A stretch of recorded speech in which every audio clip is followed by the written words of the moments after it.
So I just want to thank everybody for coming out on this very hot day. We're going to try our best to get through this as quickly as possible. Thank you all, not only for being here today, but more importantly, thank you all for the things that you've done over the years to continue to sustain our community. I want to appreciate how much I appreciate you all the stuff you've done in your neighborhoods. Real quick, as you know, this issue about affordability has been one of the cornerstones in the most recent conversations, not only here locally in your neighborhoods, but actually nationally, because we're talking about the challenges, the income disparity, people being unable to live in certain communities because of the costs associated with the ability to live. And the city of Philadelphia has been suffering just like everybody else as it relates to the continued decrease in federal funding and some of the other resources that we've had over the years. But you can't simply sit around and complain about it. You got to come up with creative ideas. So I like to say that working with these people here up in the front, we've been talking about a way, and some of you, I see Rick sitting back there, some of you have come up with some very, very creative ideas about how we can take the resources that are available and create a level of affordability in these neighborhoods. So while there's a significant amount of market rate housing, as you see, the reality is that everybody can't afford to live in those properties and in some of these neighborhoods. So we've come up with what we believe to be a very, very creative solution. We call it workforce housing because it meets a particular price point that can accommodate what we believe to be the majority of the citizens in the city of Philadelphia in terms of how much their family size and what their family size is and how much they make. And we believe, like everybody else, that people should be allowed to afford to own a home in their community. So we come up with this proposal that we think is creative. We actually already did a couple of pilot programs in Councilman Johnson's district, and they came out, as you can see. This is some good-looking stuff that's happening down in the South Philadelphia community, and I know Councilman will speak very shortly about that. But we just want to thank you all and thank you for your patience. And today we're going to roll out a couple of individuals, several individuals are going to talk about their level of participation in this very, very creative strategy.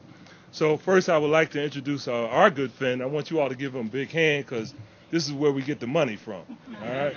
And I'm talking about, I'm sorry, Brian, I got to call it like it is. I call it like it is, you know. It's my man. Oh, it's my man. I didn't, look, Brian, I don't mean to put you on the spot because you always come through for us, but I do kind of like want to let people know, you know, where it's coming from. So I'd like to introduce our good friend, the Executive Director of the Pennsylvania Housing Finance Agency, Mr. Brian Hudson, Sr. Brian.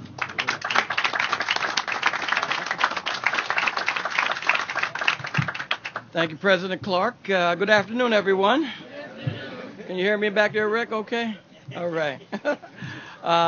First of all, let me say that, you know, I want to applaud Council President Clarke and the team here, a lot of partners that we've worked with in the past for being creative and to make housing affordable. Across the Commonwealth, we see a lot of communities where home buyers, potential home buyers, just can't get in. They can't afford the property values. Back in 2003, we had a program called the Homeownership Choice, and the purpose of that was to do just that, to make those homes affordable. Well, as Councilman Clarke referred to, we ran out of money. So this initiative with city-owned properties is going to allow PHFA to step in and to provide 30-year fixed-rate money for those who are looking to buy in these neighborhoods where right now they just can't afford the cost of those properties. As a matter of fact, last week we were looking at restructuring some of our outstanding debt, and we are right now and we'll be setting aside a pot of funds for this initiative, 30-year fixed-rate funding at 3%. So those mortgages will be 3%, which is very below market in today's market. So that's going to be our participation. No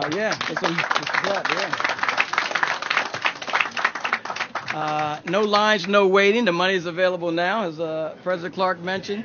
I also wanted to acknowledge Councilwoman Janie Blackwell and Councilman Kenyatta Johnson. They've been great partners. You're certainly very fortunate to have them in the district. So all good partners at PHFA. From our standpoint, this is just one of many initiatives that we want to bring resources to the table to make housing affordable, certainly starting here in Philadelphia, but we're going to show the rest of the state and the rest of the country how we do it here in Philly first. So So thank you for the opportunity. We're looking forward to working with you. And those of you who will be potential home buyers, please come into our counseling network. The other piece that we're going to be providing for resources will be free counseling to those who are looking to buy in these neighborhoods. When I say free, I do mean free. There's no cost to that potential homeowner. Go into those counseling networks. They'll go over your debt, your credit, and then tell you how to apply for this mortgage money. So thank you for our opportunity to let us be your partners to the members here. Deborah, Brian, Deputy Mayor, Jeff Allegretti, fantastic. We're looking forward to doing more of these initiatives across the communities here in Philadelphia. Thank you very much.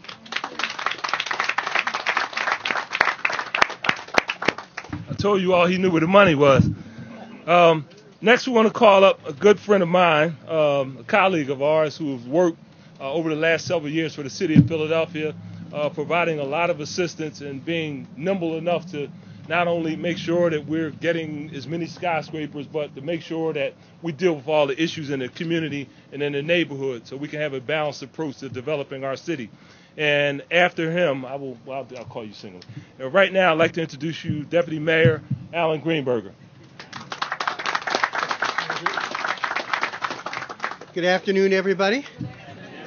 There's a lot of dark suits up here, so I'm gonna keep these comments really short. You're gonna hear a lot about the importance of this program. Other people are gonna talk about it. I'm gonna leave that one off for the moment. What I want to say is that these things happen because of you, because of your commitments to your neighborhood, working with all of us, and by all of us, I mean Council under the leadership of President Clarke, the Redevelopment Authority, the Housing Development Corporation, Pennsylvania Housing Finance Corporation, and the administration. It takes a lot of people to make these programs go. If I left somebody off, I apologize. But it's a great indication of what we can do when we work together.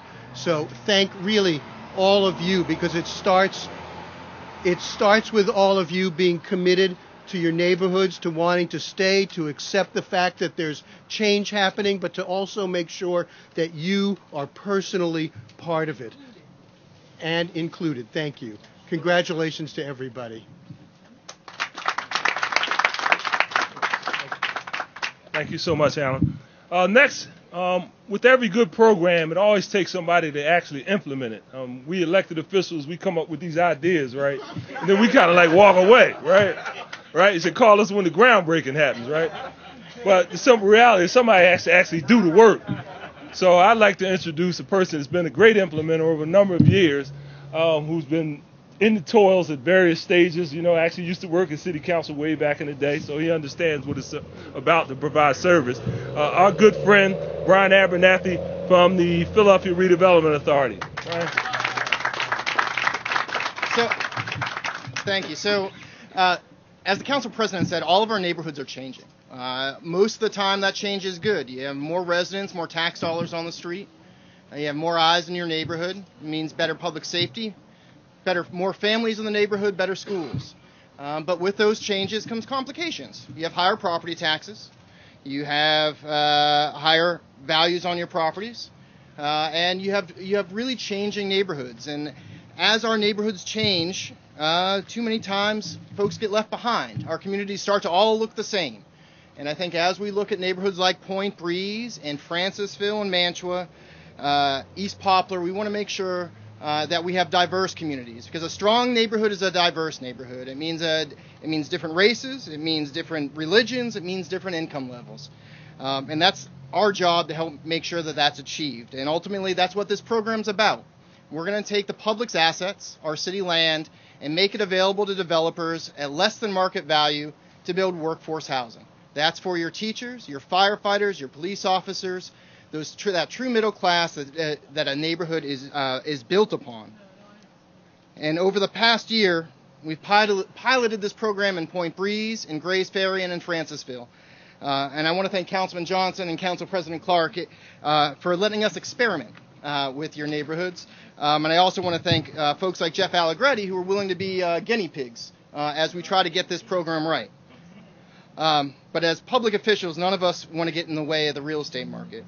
We want to make sure that development is inclusive, that everyone's voice is heard, and that we somehow find equity in a program in whatever we do and what we propose. That isn't easy, and most often we make everybody mad as we try to figure it out. But as we struggle with that, I just want to say thank you again to the Council President, to Councilman Johnson, to Councilman Greenlee, Councilwoman Blackwell. I couldn't wish for stronger political partners than that. To Deputy Mayor Greenberger, Brian Hudson, and Dub McColloch. It's been a privilege to work with them on not just this program, but on affordable housing and neighborhood and community development throughout the district. And I want to thank all of y'all because without your support, we couldn't do what we do. And when it comes down to it, it's not about me and it's not about the council president, forgive me. It's about y'all. and so we appreciate it. Thank you.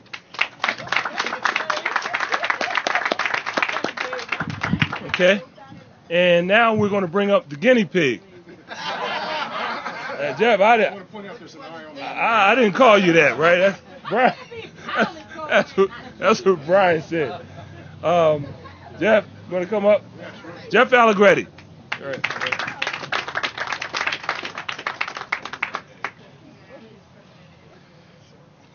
Thank you, Council President Clarke, for the guinea reference.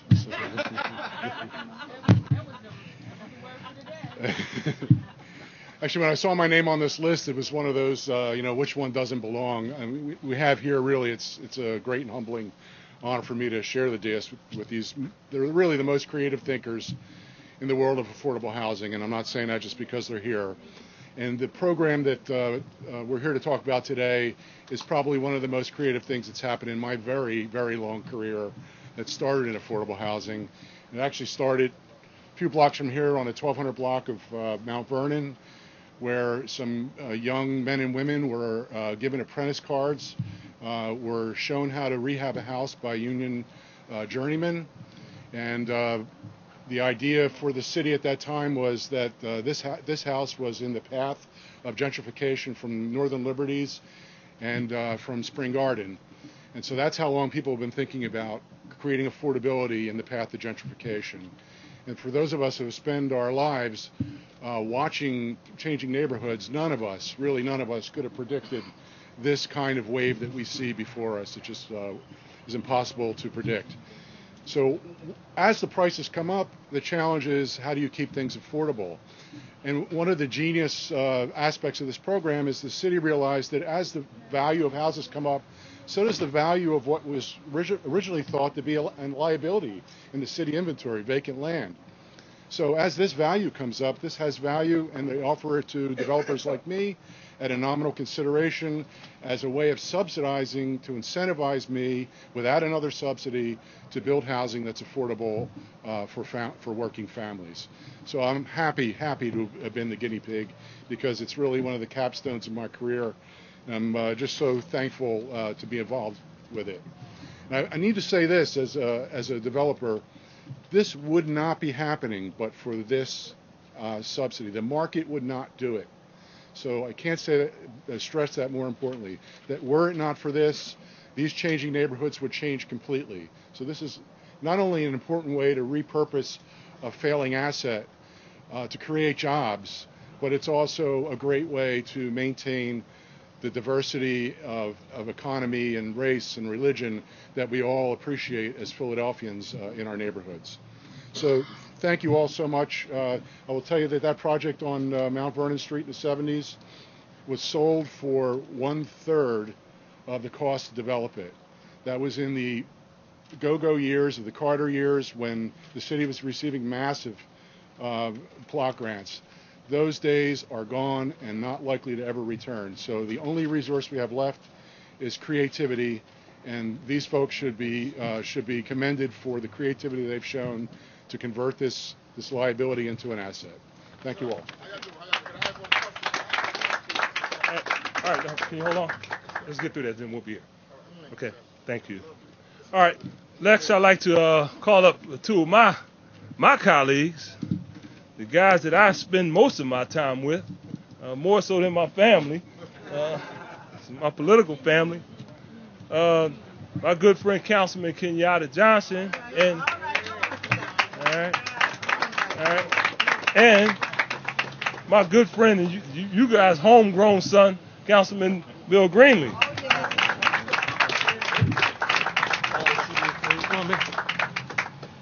Afternoon, everybody. First, I just want to express my admiration to all these men up here with jackets on, because I know I couldn't handle that. Somebody would be calling 911 by now if I had my suit jacket on. But I just want to certainly congratulate the Council President Clarke and Councilman Johnson for their initiative in this, and everybody that has been involved in this. And let me just say, I think it's an apropos place to have this announcement, because I certainly know how hard the residents of Francisville have worked in keeping their community strong. And certainly Ms. Dandridge, Ms. Fisher, Ms. Williams, and everybody here that have worked real hard. It is important to have a diverse community. And it's important, though, to remember who was here and who kept this community strong over all these many decades. And so I'm glad to be. I'm glad to lend my support in any way I can. And again, thank you to everybody that's involved, and I look forward to this program coming to fruition. Thank you all very much. Well, good afternoon, North Philadelphia.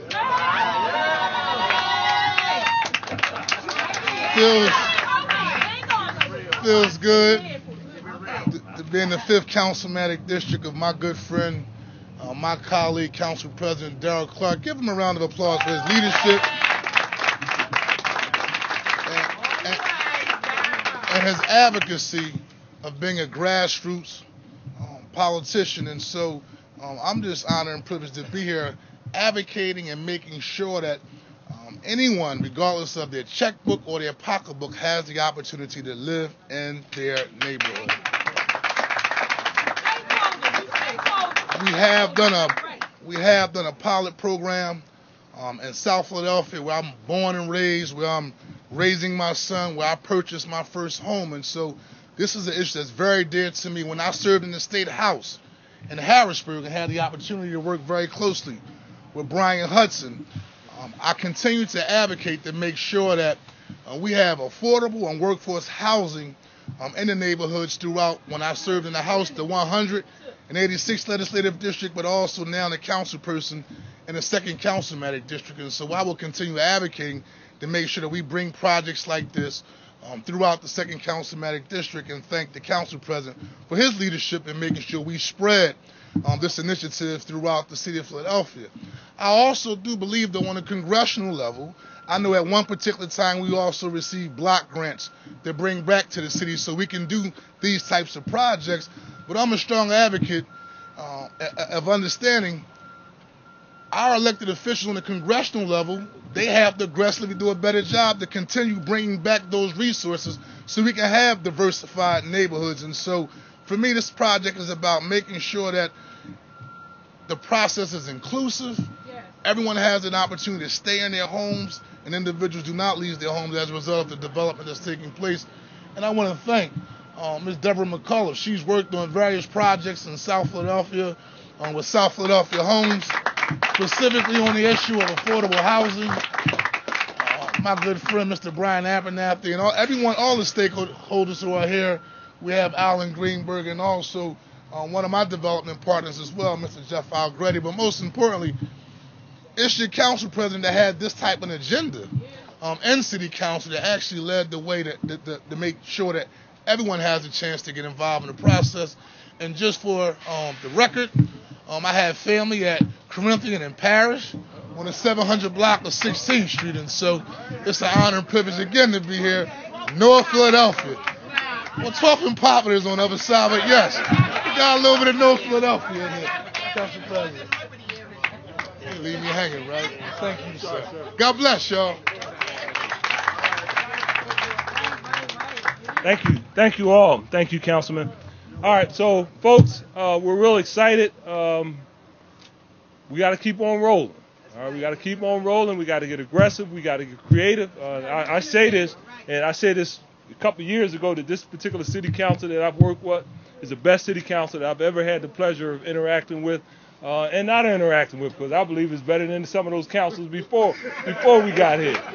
Right? I can say that because nobody else is around here. It used to be not even my former boss down the street. Right? But that's my man.